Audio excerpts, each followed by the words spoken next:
வணக்கம், welcome to the show. நான் உங்கள் பிருந்தா, இது உங்கள் ஷோரீல்ல இன்னைக்கு ஒரு சூப்பரான ஒரு டீம் வந்திருக்காங்கன்னு சொல்லுவேன். எஸ், இன்னைக்கு நம்ம கூட ஃபைண்டர் அப்படிங்கிற மூவி டீம் தான் ஜாயின் பண்ணியிருக்காங்க. படம் ரிலீஸ் ஆகி ரொம்ப சக்ஸஸ்ஃபுல்லாக போயிட்டு இருக்குது. அவங்களோட சக்ஸஸ்க்கான ரீசனெல்லாம் அப்படியே கேட்டு தெரிஞ்சுக்கலாம். வாங்க. வணக்கம். வணக்கம். வணக்கம். எப்படி இருக்கீங்க? நல்லா இருக்கேன். Okay, so two girls. நல்லா இருக்கேன் சார். Thank you so much. இன்னைக்கு 2 girls 2 boys, men women அப்படி ஒரு காம்பினேஷன்ல இருக்கு. It's looking so nice. And finder அப்படின்னாலே சார், ஸோ ஒரு விஷயம் இருக்குது அப்படின்னா அதை நம்ம தேடி கண்டுபிடிக்கிறது ஃபைண்ட் அப்படின்னு சொல்லுவோம். ஃபைண்டர் அப்படிங்கும் போது ஒரு பர்சனை வச்சு ஒரு ப்ரீஃப் பண்ணுற மாதிரி இருக்கு. ரொம்ப அழகான ஒரு படத்தை வந்து எங்களுக்காக கொடுத்துருக்கீங்க. Please tell us about that. ஃபைண்டர்ன்றது வந்து ஒரு ஒரு ஒரு கேரக்டர் குறிக்கிற மாதிரி படத்தில் இல்லை, நீங்கள் பார்த்துருப்பீங்க. வந்து ஒரு டிடெக்டிவ் ஏஜென்சியோட நேம். படத்தோட மோட்டிவே வந்து அந்த அந்த நேம் தான், அந்த டிடெக்டிவ் ஏஜென்சியோட நேம் தான் படத்தோட டைட்டில் வைக்கணும் அப்படின்னு முடிவு பண்ணி அப்படி வச்சது தான் அந்த ஃபைண்டர்ன்ற டைட்டில். ஓகே, ரொம்ப அழகான டைட்டிலும் கொடுத்துருக்கீங்க. ரொம்ப ஆப்டாக இருந்தது. அந்த ஒரு சில சீன்ஸ் பார்க்கும்போதுமே வந்து ஓகே, எக்ஸாக்டான ஒரு டைட்டில் வச்சுருக்காங்க அப்படிங்கிற மாதிரி இருந்தது. And next we have the white bossy look girl அப்படின்னு நான் சொல்லுவேன். பிகாஸ் அந்த நீங்கள் கேரி பண்ணிட்டு வந்த பேக்காக இருக்கட்டும், இல்லை படத்தில் நீங்கள் பார்த்த ஒரு கேரக்டருக்கும் அண்ட் இதுக்குமே வந்து ரொம்ப டோட்டலி கேன்ஸ்ல இருந்து டைரக்டாக வந்துட்டாங்க. அப்படியா? ஸோ அந்த மாதிரி தான் வந்துருவாங்க இல்லை? ஸோ பார்க்கும்போது என்டையர்லி ஒரு டிஃப்ரெண்ட்டான ஒரு லுக்கை வந்து கொடுத்துருக்காங்கன்னு நான் நினைப்பேன். உங்கள் ரோல் பற்றி சொல்லுங்கள். நாங்கள் பார்க்கும்போதே ரொம்ப எக்ஸைட்டடாக இருந்தது. சொல்லுங்கள். என் ரோல் பார்த்தீங்கன்னா சார்லி சார் பொண்ணா நான் அதில் பண்ணியிருக்கேன். ட்ரெய்லர்லேயே உங்களுக்கு தெரியும். நிறைய பேர் ட்ரெய்லர் பார்த்துட்டு இப்போ நான் சடன்லி நேரில் எப்படி நீங்கள் கேட்குற மாதிரி தான் மீட் பண்ணும்போது எல்லாருமே சொல்கிற விஷயம், அந்த ட்ரெய்லரில் இருந்த அந்த பொண்ணு எங்கே காணும் அப்படின்னு. ட்ரெய்லருங்கிறோட படத்தை பார்க்கும்போதுமே அப்படி தான். அதான் ஃபர்ஸ்ட் அவர் சொன்ன கரெக்டான ஒரு லைன் சொல்லியிருந்தாருன்னு நான் நினைக்கிறேன். பார்க்கும்போது என்டையராக லுக்ல இருந்து எல்லாமே ஒரு ஆப்வியஸ்லி டிஃப்ரெண்டான ஒரு லுக் வந்து கொடுத்துருக்கீங்க. நேரில் லைஃப் ஸ்டைல் இப்படி தான் எனக்கு. ஆனால் ஃப்ரேம்னு வரும்போது கேரக்டராக நாங்கள் அடாப்ட் பண்ணிக்கணும். ஸோ அந்த மாதிரி தான். அதில் ஃபுல்லாக டல் மேக்கப்ஸ் அண்டு காஸ்டியூம்ஸ், அந்த கதாபாத்திரத்துக்கு என்ன தேவையோ அது வந்து நான் பண்ணினேன். ஸோ அந்த சேஞ்ச் ஓவர்ஸ் கண்டிப்பாக இருக்கும். இந்த படம் மட்டும் இல்லை, எல்லா படத்துலையுமே என்னுடைய கேரக்டர்ஸ் அப்படி தான் இருக்கும். Okay, beautiful. ரொம்ப பியூட்டிஃபுல் அண்ட் சிம்பிள் அண்ட் சூப்பராக வந்திருக்காங்க இன்னைக்கு. சீரியஸ்லி எல்லாத்தோட சிம்பிளாக இருந்தாலும் ரொம்ப க்யூட்டாக இருக்கிறீங்க இன்னைக்கு. அண்ட் உங்களையுமே நாங்கள் ஸ்க்ரீனில் பார்க்கும்போது அந்த ரோலுக்கு கரெக்டான ஆப்டான ஒரு பர்சனை வந்து நம்மளோட வினோத் சார் வந்து சூஸ் பண்ணியிருக்காரு அப்படின்னு நான் சொல்லுவேன். And can you please talk about that? So இந்த படத்தில் நான் பண்ண கேரக்டர் வந்து பல்லவி, ப்ரைவேட் டிடெக்டிவ் ஏஜென்சி. அதில் I am playing a part. அவருக்கு ஒரு ஹெல்ப்பாக இருப்பேன். ஸோ இவங்களோட கேஸ் அது வந்து அதில் ஹெல்ப் பண்ணுவேன். நாங்கள் வந்து என்ன எதுன்னு கண்டுபிடிச்சி, அவங்களோட அப்பா தட் இஸ் சார்லி சார், அவங்க அந்த கேஸ் பற்றி ஸ்டடி பண்ணிட்டு ரிசர்ச் பண்ணிட்டு என்ன தான் நடந்துச்சுன்னு கண்டுபிடிப்போம். It's a very interesting character. மூவியே வந்து கொஞ்சம் சீரியஸ் நோட்டில் தான் போகும் நீங்கள் பார்த்தீங்கன்னா. ஸோ ஓவராலாக as a concept and as a screen play எல்லாருக்கும் வந்து ரொம்ப பிடிக்கும் பார்க்குறப்போ. ஸோ எனக்குமே ரொம்ப டிஃப்ரெண்ட்டான கேரக்டர் தான் நான் பண்ணது. ஓகே, இங்கே எல்லாருக்கும் பிடிச்சிருந்தது அப்படின்னு தான் நான் சொல்கிறேன். ஸோ சார் வந்து இங்கே பார்க்கும்போது ஒரு கூலாக நல்லா எல்லாருக்கிட்டையும் ஹாப்பி மூடோட பேசக்கூடிய ஒரு பர்சனை நாங்கள் பார்த்துட்ருக்கோம். பட் படத்தில் லாஸ்ட்டாக பார்க்கும்போது கடைசியில் இவர் தானாதான் அது அப்படிங்கிற மாதிரி ஒரு கேரக்டராக இருந்தீங்க. Please tell us about that sir. It's all credits cos about நம்ம டைரக்டர் வினோத். எனக்கு அவர் என்ன சொன்னாரோ அதை நான் வந்து ரெண்டர் பண்ணிட்டேன். எஸ், அவ்வளோதான் பண்ணியிருக்கேன். என்ன கொஞ்சம் ஓல்டு லுக்கு வந்து இந்த படத்தில் இருக்குது. என் ஒய்ஃப் சொல்லிக்கிட்டே இருந்தாங்க, நான் இந்த மாதிரி பண்ண போகிறேன் அப்படின்னு சொல்லும்போது, யாராவது 2 பேராவது உங்ககிட்ட செல்ஃபி எடுக்கலைன்னா உன்னை கொன்றுவேன் அப்படின்னு சொன்னாங்க. மிரட்டிட்டாங்களா உங்களே? மிரட்டிட்டாங்க. எனக்குமே அந்த பயம் இருந்தது. நம்ம ஒரு ஓல்டு லுக்கில் இருக்கமே, இந்த லுக்கில் இருக்கும்போது வந்து யாராவது செல்ஃபி எப்படி நம்மளை அடையாளம் கண்டுபிடிச்சிருவாங்களா அப்படின்னு சொல்லிட்டு இது பண்ணேன். பட் மக்கள் வந்து அதை ரெகக்னைஸ் பண்ணிட்டாங்க. அவங்க சொன்ன மாதிரி அவங்க கண்ணுக்கு முன்னாடியே வந்து நிறைய பேர் செல்ஃபி எடுத்தாங்க. So I am so happy, so exciting, ரொம்ப எக்ஸைட்டடாக இருக்குது. இப்போ உங்கள் ஒய்ஃப் என்ன சொன்னாங்க? செல்ஃபிஸ் எடுக்க? யா, இஸ் வெரி கூல். ஓகே, இது போதும் அப்படின்ற மாதிரி அவங்களோட அந்த இது இருக்கு. ஓகே, ஸோ எல்லாருக்குமே அந்த ரெக்கக்னிஷன் அப்படிங்கிறது கிடைக்கணும் அப்படிங்கிறதா மைண்ட் செட்டாக இருக்கும். அண்ட் நம்ம படத்தோட லீட் அப்படின்னு சொன்னோம் அப்படின்னா சார்லி சார் தான். ஸோ ரொம்ப அழகாக வந்து அவர் எந்த கேரக்டர் பண்ணாலுமே there is an innocence, அந்த இன்னசென்ஸ் கூடயே வந்து அந்த கதையை டிராவல் பண்ணி அந்த எண்ட் வரைக்கும் நம்மளே ரொம்ப இமோஷனல் ஆக்கக்கூடிய ஒரு பர்சன் அப்படின்னா அது சார்லி சார் தான். இந்த படத்துல ரொம்ப அழகா ப்ளே பண்ணியிருக்காரு. ஸோ அவர் எப்படி இந்த படத்துக்குள்ள கொண்டு வந்தீங்க? ஆமாம், ஃபர்ஸ்ட் வந்து நான் ஆல்ரெடி சொன்ன மாதிரி அது ஒரு ட்ரூ இன்சிடென்ட். ஆமாம், அது உண்மை சம்பவங்கள் அடிப்படையில் எழுதுனது தான் இந்த ஸ்கிரிப்ட். ஃபர்ஸ்ட் பிளானே ஒரு சும்மா ஒரு உண்மை சம்பவத்தை எடுக்க முடியாது, அதாவது ஒரு இன்ட்ரெஸ்டிங்கான ஃபேக்ட் இருக்கணும். அப்படி ஒரு இன்ட்ரெஸ்டிங்கான ஃபேக்ட்ஸ் எல்லாம் வச்சு தான் இந்த ப்ளே ஃபஸ்ட்டு நான் எழுதி முடித்தோம். டீமோட உட்காந்து எழுதி முடித்தோம். எழுதி முடிச்சதுக்கப்புறம் எல்லா கேரக்டருமே தனியாக லிஸ்ட் அவுட் பண்ணிவிட்டு எந்தெந்த கேரக்டர் யார் பண்ணலாம் அப்படின்னு வந்து எல்லாத்துக்குமே ஒரு 4 to 5 ஆப்ஷன்ஸ். இப்போது சார்லி சார் அந்த கேரக்டருக்கு இந்த மாதிரி எல்லாருக்குமே போட்டு வச்சோம். நிழல் ரவி சார் அப்படி தான் உள்ளே வந்தார், சென்ட்ராயன் அப்படி தான் உள்ளே வந்தார். அதில் பெஸ்ட்டாக யார் இருப்பாங்க அப்படின்னு பார்த்து அவங்க எல்லாத்தையும் போய் டச் பண்ணோம். நல்லபடியாக எல்லாரும் ஓகே சொன்னாங்க. அப்படி தான் சார்லி சார் உள்ளே வந்தார். சார்லி சார் கதை கேட்டவுடனே ஹீஸ் ஓகே. ஆமாம், அவர் ஃபஸ்ட்டு டேஸ் கேட்பார். ஆமாம், அவர்கிட்ட நீங்கள் அவர் அவ்வளோ சீக்கிரமாக இது பண்ண முடியாது. முதல்ல அவர் அப்படி தான் இருப்பார். கொஞ்சம் கன்வின்ஸ் பண்ணணும். கன்வின்ஸ் பண்ணணும். கிட்டத்தட்ட அவர் ஒரு 42 இயர்ஸாக இருக்கார்ல. ஸோ அவர் வந்து அதெல்லாம் அதை கேட்பார். முதல்ல கதை அவரோட நாட் மட்டும் தான் கேட்பார். மொத்தமாக கூட சொல்லணும்னு அவசியம் இல்லை. ஒரு பக்கம் ரொம்ப ஈஸியாக இருப்பார், ஒரு பக்கம் கொஞ்சம் டஃப் கொடுப்பார். என்ன டஃப்பாக பார்த்தீங்க? லைக் இல்லை அந்த ஓகே சொல்ல வரைக்கும் தான் டஃப்பு. அவர் இந்த கேரக்டருக்கு அவர் நல்லா இருக்கும்னு முடிவு பண்ணிட்டோம். நீங்களும் ஸ்க்ரீனில் பார்த்துருப்பீங்க. கரெக்டாக அதுக்கு அந்த இன்னசென்ட்டாகவே அதில் ட்ராவல் பண்ணியிருப்பார். எல்லா எமோட்டுமே ரொம்ப கரெக்டாக ஒர்க் அவுட் பண்ணி கொடுத்துருந்தாரு. ஸோ அப்படி சொல்கிறேன் நான். ஆமாம், டஃப்பாக இருக்கிறதுன்னு அதான் ஃபஸ்ட்டு கமிட் ஆகிற வரைக்கும் கொஞ்சம் டஃப்பாக இருப்பார். கமிட் ஆகிட்டு உள்ளே வந்துட்டாருன்னா அவ்வளோதான். ஃப்ளோர்லேயே நீங்கள் ஆமாம், அந்த பக்கம் ஒரு பக்கம் அந்த சீனோட சீக்வன்ஸோட மூட்லேயும் இருப்பார். கட் சொன்னால் இந்த பக்கம் வந்து கலாய்ச்சிட்டு இருப்பார். ஃபுல்லாக அந்த ஃபிஷ்ஷிங் ஏரியா தானே, அங்கே அந்த மக்களோட சூப்பராக அப்படியே ஒரு மீனவனாகவே மாறி அங்கே அவங்க கூட ஜாலி பண்ணிட்டு அவங்ககிட்ட இருந்து இன்புட்ஸ் வாங்குறது. ஆமாம், அந்த போட்டுக்கான விஷயம், எந்த லெஃப்டில் பிடிக்கிறதா ரைட்டில் பிடிக்கிறதா, மோட்டர் எடுத்து ஓட்டுறது, ஆமாம், அந்த மீன் பிடிக்கிறது, வலையை தூக்கி போடுறது, எல்லாமேட்டுமே ரொம்ப லைவாக பண்ணார். Okay, so he's a friendly மேனராக தான் இருப்பாரா? S S. ஓகே, ஏன்னா ஒரு பெரிய மோஸ்ட்லி டைரக்ஷன் பண்ணும்போது ஒரு பெரிய ஆர்டிஸ்ட் வந்து கையாளும் போது நிறைய பேருக்கு ஒரு தயக்கம் இருக்கும். இல்லை எப்படி சொல்லலாம், இல்லை அவங்க எப்படி எடுத்துப்பாங்களோ அப்படின்னு சொல்லி ஒரு பெர்செப்ஷன்ஸ்லாம் இருக்குமே. ஸோ அந்த வகையில் பார்க்கும்போது சார்லி சார் எப்படி? இல்லை அதுதான், நம்ம ஏதாவது ஒன்று சொல்லும்போது அவர் அதை அப்சர்வ் பண்ணுவார். அப்சர்வ் பண்ணிட்டு நமக்கு ஒன்று கொடுப்பார். இன்கேஸ் நமக்கு அது வேணாம் அப்படின்னா கூட நான் எப்படி அப்ரோச் பண்ணுவேன்னா, சார் சூப்பராக இருக்குது, பட் ஆனால் எனக்கு இன்னொன்று கொடுங்க அப்படின்னு சொல்லி அந்த மீட்டருக்கு ஒன்று பண்ணி வாங்கிப்பேன். பட் அழகாக உள்ளே வாங்கிட்டு பண்ணுற ஒரு ஃபென்டாஸ்டிக்கான ஆர்டிஸ்ட். Yes yes yes. சென்ட்ராயனும் அப்படி தான். சென்ட்ராயனோட ரோலும் பார்த்துருப்பீங்க. நல்லவனா கெட்டவனாங்கிற ஒரு ட்ராவலில் தான் ஓடிட்டே இருக்கும். அதுவும் அப்புறம் கிளைமேக்ஸில் நம்ம என்ன ஏதுன்றதும் சொல்லுவோம். நிழல் ரவி சார், ஆமாம், அவர்கிட்டையும் அந்த மாதிரி தான். ஃபோனில் தான் கேட்டார் கதை, என்னப்பா என்ன விஷயம்னு சொல்லி கேட்டார். இந்த மாதிரி சொன்னேன், ஓகே பண்ணிடலான்னு சொல்லிட்டு அவரும் அப்படி தான் உள்ளே வந்தார். Okay, so very nice. அவங்க 2 பேருமே இந்த இடத்துல நம்ம மிஸ் பண்ணுறோம் அப்படின்னு நான் நினைக்கிறேன். ஆமாம், அவங்க ஆக்சுவலி அவங்களும் சைமல்டேனியஸாக ப்ரமோஷன் ஒர்க்ஸ் தான் பண்ணிட்டு இருக்காங்க. அண்ட் சார்லி சாருக்கு பொண்ணா நடிச்சிருக்கீங்க.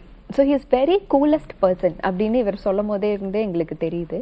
ஸோ அவருக்கு ஒரு டாட்டராக நடிக்கக்கூடிய ஒரு வாய்ப்பு அப்படிங்கிறது இட் இஸ் லைக் ஒரு பிளெஸ்ஸிங் அப்படின்னு நான் சொல்லுவேன். ஸோ அவர் கூட அந்த காம்பினேஷன்ஸ் ஒர்க் ஆகும்போது உங்களுக்கு அது எப்படி இருந்தது? ஃபர்ஸ்ட் எனக்கு எக்ஸைட்டாக தான் இருந்துச்சு. எனக்கு நல்லா ஞாபகம் இருக்குது, பட பூஜைன்னு தான் அவர் என்ன பார்த்தாரு நேரில். ஸோ டைரக்டர்கிட்ட கேட்டிருந்தாரு, இவங்க தான் நடிக்க போகிறாங்களா என் பொண்ணா, கலராக இருக்காங்களே எப்படி, அப்படி ஒரு டைலாக் சொல்லியிருந்தாங்க. ஸோ அப்போது அதுலேருந்து ட்ராவல் ஆனது தான் நிறைய விஷயம் அவர்கிட்ட நான் கற்றுக்கிட்டது தான். இப்போ எல்லோரும் சொல்கிற மாதிரி ரொம்ப நர்வஸாக இருக்கும் அப்படியெல்லாம் கிடையாது. ஏன்னா அவர் ரொம்ப ஃப்ரெண்ட்லியாக ரொம்ப ஈஸியாக வந்து எங்களுக்கு கன்வே பண்ணுவார் ஒரு விஷயத்த சொல்லணுன்னா. அண்டு அவர் கூட சேர்ந்து நடிக்கும்போது கூட நிறைய விஷயம் எங்களுக்கு கற்றுக் கொடுப்பாரு ஈஸியான புரிதலோட. ஸோ அப்படி ஒரு டீமாக ஒர்க் பண்ணும்போது ரொம்ப ஹாப்பியாக இருந்துச்சு. அவர் கூட நான் ஒரு ஸ்க்ரீன் ஷேர் பண்ணுறதுன்றது இது பெரிய விஷயம். ஃபியூச்சர்லையும் இது நடக்கணும்னு நான் நினைக்கிறேன். கண்டிப்பாக நடக்கும். இதை விட நான் பெரிய பெரிய ஆர்டிஸ்ட் கூடலாம் நீங்கள் கண்டிப்பாக நடிக்க போகிறீங்க. அண்ட் இதில் வந்து உங்கள் கதாபாத்திரம் லைக் இவர் கூட வந்து நீங்கள் ஒரு கோ டிடெக்டிவாக நீங்கள் வந்து ஒரு ஒர்க் பண்ணுற மாதிரி ஒரு இது. ஸோ எப்படி ஸ்கிரிப்ட் சொல்லும் போது what make you to made a choice in this film? I didn't choose it, அவங்க தான் என்ன சூஸ் பண்ணாங்க. ஸோ ஃபார் மீ இந்த ஜானர் வந்து கம்ப்ளீட்லி டிஃப்ரெண்ட்.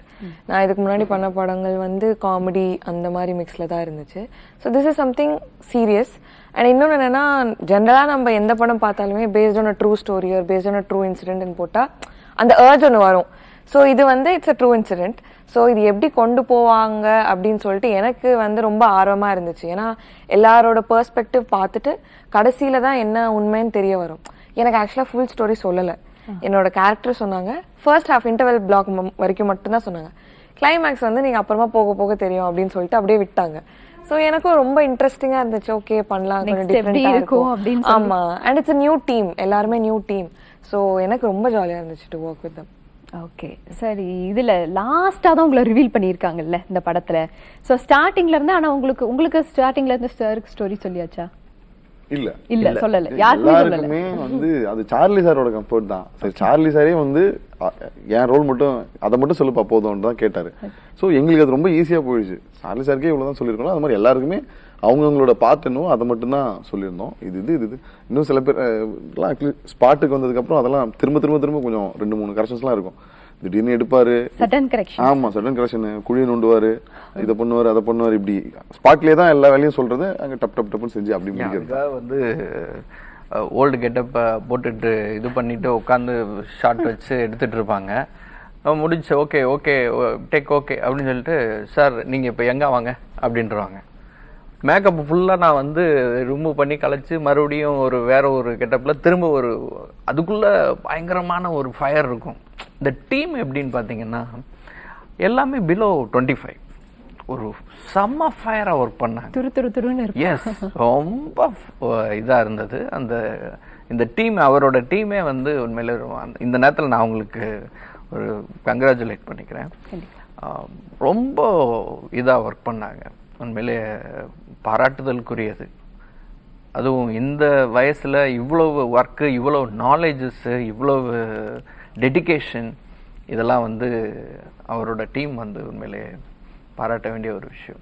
ஓகே, ஸோ இது பேஸ்ட் ஆன் ட்ரூ இன்சிடென்ட் அப்படின்னு சொல்லியிருந்தீங்க. ஸோ ட்ரூ இன்சிடென்ட் இந்த சென்ஸ் உங்களுக்கு நீங்க படிச்ச ஒரு ஸ்டோரியா இருந்துச்சா, இல்ல வேர் டிட் யூ கெட்? ஆமா, ஒரு பட்டுக்கோட்டை பிரபாகர் சாரோட இப்படி எப்படின்னு ஒரு புக் ஒன்று. அந்த புக்ல இருக்கிற தொகுப்பு ஒரு 20-25 கதை இருக்கும். அது கதை இல்லை, அந்த 25மே உலகத்துல நடந்த மிக சுவாரஸ்யமான உண்மை சம்பவங்கள் அடிப்படையில் எழுதப்பட்ட ஒரு புனைவு. அதுல ஒரு ஸ்டோரி தான் வந்து, அதுல ஸ்டோரி இல்லை, அது அமெரிக்காவில் இன்னசென்ட் ப்ராஜெக்ட் அப்படின்னு ஒரு டீம் இருக்கு. அந்த டீமோட வேலை என்னன்னா, தப்பே பண்ணாத நிரபராதிகள் இருக்காங்கல்ல, அவங்கள குற்றவாளிகளா சித்தரிச்சு குற்றவாளிகளா ஆக்கடிக்கப்பட்டு சிறையில் தள்ளி அவங்களுக்கு கேட்கறதுக்கு ஆள் இருக்காது. ஸோ அப்படி இருக்கிறவங்கள அந்த டீம் அவங்க வந்து அந்த டீமை கான்டாக்ட் பண்ணா, அந்த டீம் அங்கேருந்து வந்து ஜஸ்ட் இப்படி நம்ம உட்காந்துற மாதிரி ஒரு 1-to-1 தான், ஒரு 10 or 15 மினிட்ஸ்ல அவங்கள்ட்ட பேசும்போது தெரிஞ்சிடும் இவன் வந்து உண்மை சொல்றானா இல்லை பொய் சொல்றானா. இவன் ஒருவேளை உண்மையாவே நிரபராதியா இருந்தானா அந்த கேஸ் எத்தனை இயர் கேஸா இருந்தாலும், இப்போ நம்மளாவது படத்துல ஒரு 8 year கேஸ் தான், 8-9 years, ஒரு 9 வருஷ கேஸ் தான் நம்ம கையில் எடுத்தோம். அவங்களோட ஹிஸ்டரி எல்லாமே ஒரு 18 வருஷம், 20 வருஷம், 22 வருஷம், இந்த மாதிரி ஒரு 600 கேஸ்க்கு மேல நிரபராதிகள், குற்றமற்றவர்களை வெளில கொண்டு வந்திருக்காங்க. இதுதான் கோர். இந்த விஷயத்தை தான் நான் அதுல இருந்து எடுத்தேன். அதுக்கப்புறம் நான் அதை பத்தி கொஞ்சம் ரிசர்ச் பண்ணேன். அதுல ஒர்க் பண்ணும்போது தான் அவங்க என்னெல்லாம் பண்ணிருக்காங்க, எதெல்லாம் பண்ணிருக்காங்கன்னு பார்க்கும்போது ஓகே. ஸோ கிரிமினாலஜி படிச்ச 2 ஸ்டூடெண்ட்ஸ் ஒரு பிரைவேட் டிடெக்டிவ் ஏஜென்சி ஸ்டார்ட் பண்றாங்க. அந்த ஏஜென்சியோட பேர் ஃபைண்டர் அப்படின்னு வச்சுட்டு, ஸோ இப்போ லீட்ஸ் எடுக்க ஸ்டார்ட் பண்ணும்போது நிறைய பேர் வராங்க. நீங்க படத்தில் பார்த்துருப்பீங்க, வருவாங்க. எதுவுமே அவங்களுக்கு அவ்வளோ கரெக்டாக இருக்காது. ஸோ அதே மாதிரி ஒரு இன்னசென்ட் பேப்பர் ஆர்ட் பார்த்துட்டு உள்ள வராங்க. அவங்க அந்த ரூபின்ற பொண்ணு, அவங்க அப்பா பீட்டரு ஜெயிலில் இருக்கிறனால காப்பாற்ற சொல்லி கேட்குறாங்க. ஸோ அந்த கேஸை கையில் எடுக்கிறாங்க. அதோட இன்ட்ரெஸ்டிங்கான ஃபேக்ட், ரொம்ப பிளைண்டா 8 வருஷத்துக்கு முன்னாடி என்ன நடந்தது அப்படின்னு நீங்க யாருக்குமே தெரியாது. இந்த டீம் அந்த கேஸை கையில் எடுத்து இதுல யாரெல்லாம் ஆஜரானாங்க, போனாங்க, வந்தாங்கன்னு தேடி போற ஒரு டிராவல் இருக்குல்ல. ஸோ இப்படிதான். ஓகே, சோ அது வந்து based on true incidents, but அதுல ஒரு சில சீன்ஸ்லாம் நம்ம சினிமாட்டிக்கா நம்ம அதை டீல் பண்றோம். ஓகே, இப்போ நம்ம சென்ட்ராயன் அவரோட கேரக்டர் பத்தி பேசும்போது அவரோட நேமே வந்து ராயன் அப்படிங்கிற ஒரு கேரக்டர். இப்போ கூட ரீசெண்டா தனுஷ் சாரோட படம் கூட ராயன் அப்படின்னு சொல்லி ரிலீஸ், அதாவது மீம்ஸ் மாதிரி கூட போட்டிருந்தாங்க, சென்ட்ராயன் போட்டு ராயன். எக்ஸாக்ட்லி, ராயன் அப்படின்னு ரிலீஸ் ஆயிருக்கு. Was it accidentally kept for him பேரு? இல்ல, ராயன்னு எழுதியாச்சு கேரக்டர் பேரு. அதுக்கு சென்ட்ராயனே ரொம்ப நல்லா இருப்பாரு அப்படிங்கிற ஒரு நிலை தான். ஆமா, ஏன்னா இது ஒரு நீங்க படத்தில் பார்த்த மாதிரி அந்த உருவம் இருக்கு இல்லையா, அந்த உருவம் வந்து ஏன் வில்லனாவே இருக்கணும் இல்ல. அந்த உருவம் வந்து சூழ்நிலையால நல்லவனா இருக்கலாம், கெட்டவனா இருக்கலாம், என்ன வேணாலும் இருக்கலாம். ஸோ அப்படி ஒரு லுக் வந்து ஒரு காமனான ஒரு விஷயம் தான் அப்படிங்கிறதுக்காக தான் அந்த ராயனோட ஃபேமிலி பாண்டும் இருக்கும், ஒரு விதமான ஹெல்ப்பும் இருக்கும், பண தேவையும் முடிகிற மாதிரி இருக்கும், சரி வெளியில வந்துடலாங்கிற ஒரு நம்பிக்கையும் இருக்கும். இதெல்லாம் தாண்டி தான் அந்த கேரக்டர் டிராவல் பண்ண வச்சோம். ஸோ ஆமாம், சென்ட்ராயன் அவர்களுக்குமே இதை அப்ரோச் பண்ணும்போது அவர் எப்படி how he சூசஸ் the subjects? Just narrate. நான் உட்கார்ந்தேன், பேசினேன், இந்த மாதிரி இதுதான் விஷயம்னு சொன்னேன். சூப்பராக இருக்கு சார், கண்டிப்பாக பண்ணுவோம் அப்படின்னாரு. ரைட், ஓகேன்னு சொல்லிட்டு அவரும் அப்படி தான் உள்ள வந்தார். ஓகே. ஸோ உங்களுக்கு நம்ம சார்லி சாரோட ஒரு இமோஷனல் டச் ஆகக்கூடிய ஒரு செக்மெண்ட் அப்படின்னா படத்துல இருந்து என்ன போர்ஷன் சொல்வீங்க? கிளைமேக்ஸ் கடைசி என்ட்டு வந்து சார்லி சார் ஜெயில இருந்து வெளில வரும்போது ஓடி போய் கட்டி பிடிக்கிற சீன் ஒன்று இருக்கு. அதுதான் படத்துல எனக்கு தெரிஞ்சு அந்த படம் அப்படியே ஃபுல்ஃபில். அது ஒரு ரொம்ப கஷ்டப்பட்டு ஒரு பொண்ணு வந்து அப்பாவை வெளியில கொண்டு வர்றதுக்கு எவ்வளோ கஷ்டப்பட்டு அது ஃபுல் சக்ஸஸ்ஃபுல் ஆனதுக்கப்புறம் வெளியில வரும்போது ஒரு சாட்டிஸ்ஃபேக்ஷன் இருக்கும்ல, அதுதான் அந்த படத்துல வந்து கம்ப்ளீட்டாக முடிச்சிருக்காங்க. ஸோ அது ஃபுல் எமோஷனலாக இருக்கும், பார்க்குறவங்களுக்கு எப்படி சொல்றது ஃபீல் குட்டாக இருக்கும். ஓகே. ஸோ அது வந்து ரொம்ப ஸ்பெஷல். எல்லாருக்குமே வந்து அந்த டேட் டாட்டர் அப்படின்னு சொல்றதே ரொம்ப இதாக இருக்கு. உங்க அப்பா பார்த்துட்டு என்ன சொன்னாரு? நல்ல ஃபீட்பேக் தான் ஆக்சுவலி, நல்லா இருக்குன்னாங்க. பொதுவாக பார்த்தீங்கன்னா ஒரு பையனுக்கும் அப்பாவுக்கும் இருக்கிற அந்த ஒரு பாண்டை விட ஒரு அப்பாவுக்கும் பொண்ணுக்கு இருக்கிற பாண்ட் வந்து ரொம்ப ஜாஸ்தியாக இருக்கும். ஸோ அது வந்து எல்லா அப்பா பொண்ணுங்களுக்கு வந்து ரொம்ப கனெக்டிவாக இருக்கும் அது. ஓகே. ஸோ இதில் ஒரு டிடெக்டிவ்லாம் ஒர்க் பண்ணியிருந்தீங்க. Jhansi Rani. Jhansi Rani of the finder அப்படின்னு நம்ம சொல்லலாமா? சொல்லுங்க, உங்க ஒர்க்கிங் எக்ஸ்பீரியன்ஸ் எப்படி இருந்துச்சு அண்ட் லொகேஷன்ஸ்ல எல்லாம் எப்படி ஆன் செட்ல இருந்தது? ஒர்க்கிங் எக்ஸ்பீரியன்ஸ்னால் ரொம்ப ஆக்சுவலாக ஜாலியாக தான் போச்சு. ஏன்னா படம் சீரியஸாக தான் போகும், பட் ஆன் செட் ஷூட்டிங்காக இருக்கட்டும் ரொம்ப ஜாலியாக தான் இருக்கும், ரொம்ப கம்ஃபர்டபுளாக இருக்கும். ஏன்னா எல்லாருமே டீம் அப்படி இருந்தாங்க. யாருமே வந்து ஸ்ட்ரிக்டாவோ இல்லை வந்து சிடுன்னு யாருமே இல்லை, எல்லாருமே ஜாலியாக. ஏன்னா அவரே நடிச்சிருக்காரு, டைரக்டரே நடிச்சிருக்காரு. ஸோ அவரே வந்து திட்டலாம் மாட்டார், பண்ணணும் அப்படின்னு சொல்றாரு. அவரும் ஜாலியாக தான் இருப்பாரு. நம்ம பண்ணும்போது நம்மளை திட்டுவாங்கல்ல பதிலுக்கு, அதனால அது ஓகே, நீங்க அப்படி இருங்க, நாங்கள் அப்படி இருந்து விட்டுறோம். அதனால ரொம்ப ஜாலியாக போச்சு. எனக்கு நிறையா கற்றுக்கிட்டேன். And since it's new team, எல்லாருமே எவ்வளோ டிட்டர்மெண்டாக வேலை பார்க்குறாங்க அப்படின்னு சொல்லிட்டு நைட் அண்ட் டே ஷூட் போகணும். அதுவும் இல்லை வந்து பெருசாக தெரியல ஆஃப்டர் சர்டன் பாயிண்ட். ஏன்னா எல்லாம் பிளான் பண்ணி வருவோம், சில டைம் எக்ஸ்டெண்ட் ஆகும். அந்த மாதிரி தான் ஒரு தடவை எக்ஸ்டெண்ட் ஆகி நைட்டு ஃபுல்லாக ஷூட் போய் அது எப்படி இருந்தது? அது 48 ஹவர்ஸ்ல போச்சு. ஒரு தடவை 48 ஹவர்ஸ் ஷூட் போச்சு, கண்டினியூ ஷூட். ஸோ ஃபைண்டர் அப்படின்னு சொல்லும் போதே பின்னாடி வந்து த ப்ராஜெக்ட் 1 அப்படின்னு சொல்லி கொடுத்துருக்கீங்க. So do we have next parts? Yes, ஆமா, நீ தானே ரிலீஸ் ஆயிருக்கு. ஆமா, இன்னொரு ரிசீவ் எப்படி இருக்கு, இன்னும் நிறைய இருக்குங்க அப்படின்னு சொல்ல வரீங்களா? ஸோ இது வரைக்கும் ரொம்ப ஹாப்பியாக பாசிட்டிவாக தான் போயிட்டு இருக்கு. பிளான் தான். இப்போ வந்து அந்த ஏஜென்சியோட வேலை இந்த மாதிரி நிரபராதிகளை கண்டுபிடிச்சி கொடுக்கறது. ஆமாம், தப்பு பண்ணாமல் உள்ளே இருக்கவங்கள. ஸோ ப்ராஜெக்ட் 1 வந்து சார்லி சாரோட கேஸ் கையில் எடுத்திருக்கோம், அதில் ஒரு வெளில கொண்டு வந்தாச்சு. ஸோ ப்ராஜெக்ட் 2 இன்னொரு டீம் உள்ளே வரலாம், அவங்க ஏதாவது ஒரு பிரச்சனை சொல்லலாம், அந்த பிரச்சனையும் வெளில எடுக்கலாம். இதோட ரெஸ்பான்ஸ் இன்னும் எப்படி இருக்குது, இது எப்படி ரிசீவ் பண்ணுறாங்க, ஏன்னா ரிவ்யூஸ் நல்லா வந்துட்டு இருக்கு. ஆமாம், சில பேர் அவங்களோட ஒப்பீனியன்ஸும் சொல்கிறாங்க, அதுவும் ஏற்றுக்கிறோம். அதான் ஒருவேளை பண்ணுறதா இருந்தால் இந்த எல்லா விமர்சனங்களையும் எடுத்து ஒரு டைம் திரும்ப ஃபுல்லாக இன்னும் கொஞ்சம் ரெடி ஆகிட்டு பண்ணுவோம். அப்படி இல்லைன்னா ஓகே. ஸோ இப்போ ரீசெண்டாகவே நாங்கள் பார்க்கும்போது வரக்கூடிய நிறைய படங்கள் வந்து இந்த கிரைம் த்ரில்லர் பேஸ்டாகவே தான் இருக்குது அப்படின்னு நான் நினைக்கிறேன். ஸோ இப்படி இந்த கிரைம் த்ரில்லர் பேஸ்ட் அப்படிங்கிறது நிறைய பேர் பேஸ்ட் ஆன் ட்ரூ இன்சிடென்ட்ஸ் அப்படின்னு சொல்கிறாங்க. ஸோ ஒரு குரூப் ஆஃப் பீப்புள் வந்து இந்த மாதிரி படங்களை ஏன் பார்க்கணும்னு நீங்கள் நினைக்கிறீங்க? ஏன் பார்க்கணும்னு நினைக்கிறத விட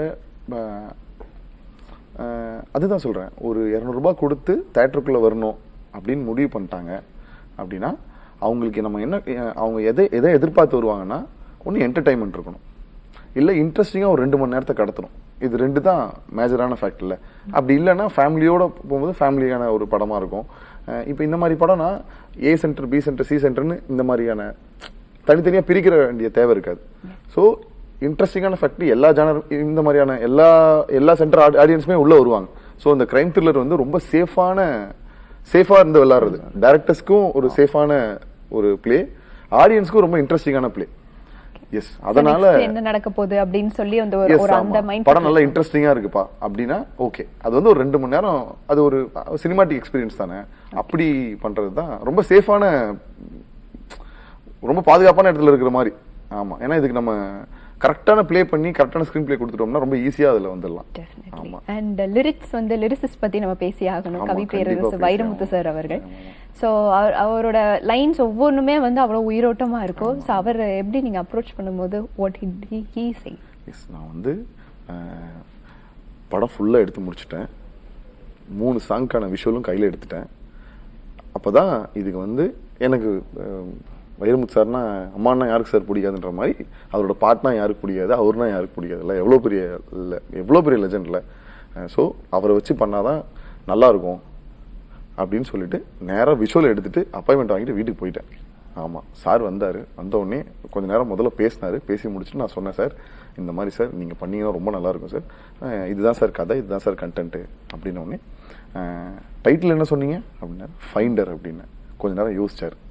அவருக்கு வந்து தமிழில் டைட்டில் இருந்தால் தான் அவர் வந்து இன்னும் ஹாப்பியாக இருப்பார். அவர் என்கிட்ட வந்து ஏன் ஃபைண்டர் அப்படின்னாரு. சார் இல்லை சார், அவர் வந்து ஆர்டிஸ்ட் எல்லாமே வந்து இந்த கதை இப்படி இதுக்காக கதைக்கு தேவைப்படுது. அண்ட் மோரோவர் இது ஓடிடி இப்போ பிஸ்னஸ்ன்றது தான் இப்போ டிஜிட்டலாக வேர்ல்டு வைடாக இப்படிலாம் இருக்குது. ஸோ இதுவும் வந்து நீங்கள் ஆடியோ லான்ச்சில் பார்த்தீங்கன்னா கூட சொல்லியிருப்பார், அவன் சொன்ன காரணம் ரொம்ப சரியாக இருந்துச்சு, அதனால் நான் அதை ஒத்துக்கிட்டேன் அப்படின்னு. ஸோ பிஸ்னஸ்க்காகவும் பார்க்க வேண்டியது இருக்குது சார் அப்படின்னு சொன்னேன். ஓகேன்ட்டு சொல்லிட்டு சரி போடுங்க அப்படின்னே சாங்கோட விஷயம்லாம் பார்த்தார். பார்த்தோன்னே ஹி ஹாப்பி. நான் சொன்னேன் இந்த சுச்சுவேஷனு இப்படி தான் சார் வேணும்னு. ஃபேண்டாஸ்டிக்காக எழுதி கொடுத்தார். நீங்கள் பார்த்தீங்கன்னா கூட தெரியும், ரூபா நோட்டை சேர்த்தாலும் ஒரு நாள் செல்லாது, நான் சேர்த்து வச்ச பெரும்பாசம் மாற்று குறையாது அப்படின்னு. அது எவ்வளோ பெரிய வேர்டு அது. ஆமாம், ரூபா நோட்டை என்னைக்கானாலும் காலி பண்ணுறாங்கடா, ஆனால் நான் வந்து என் பொண்ணு மேலே வச்ச பாசம் வந்து மாற்று குறையாது அப்படின்னு சொல்லிட்டுருப்பாங்க. அப்புறம் அந்த பொண்ணு மேலே பொண்ணை எப்படிலாம் வளர்க்கணும் அப்படின்னு ஆசைப்பட்ட ஒரு ஃபீல் இருக்கும். பட் நீங்கள் படம் பார்த்தோன்னே தெரிஞ்சிருக்கும், அது எல்லாம் சுக்குநூறாக உடஞ்சிருக்கும். அது எல்லாமே நான் சீனாக பண்ணணும்னு நினச்சது எல்லாமே லிரிக்கில் கொடுத்துட்டார். ஜில்லா கலெக்டரை போல நீ நல்லா வரணுமே மேலே, பொட்டல் குடிசையும் கட்டு மரங்களும் பூவா பூக்குமே நாளை. ஆமாம், வங்க கடலுக்கு போகிறேன் நான், தங்கம் இல்லையே தாரேன், என் கடலு சுந்தரி மெடல் வாங்குவேன், கண்ணீர் சிந்த தான் போகிறேன் அப்படின்னு சொல்லி அந்த லிரிக்கு அவ்வளோ ஒரு பவர்ஃபுல்.